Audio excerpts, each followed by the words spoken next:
బెండ మొక్కల దగ్గరికి వచ్చానండి. బెండ మొక్కలకి ఇక్కడ ఉంది, బాగుందండి. ఇక్కడ స్ప్రే చేసుకుందాము.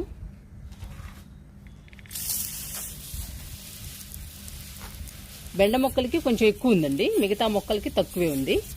కానీ మనం తక్కువ ఉన్నప్పుడే స్ప్రే చేసుకోవాలి, ఎక్కువ వచ్చేదాకా ఉండకూడదు. ఎక్కువ వచ్చేదాకా ఆగితే మాత్రం మొక్క చనిపోయే అవకాశం ఉంది.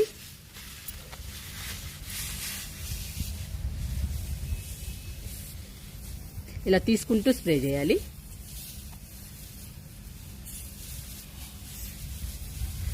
సరిగ్గా పిందెల దగ్గర ఉందండి మిల్లీ బగ్గు.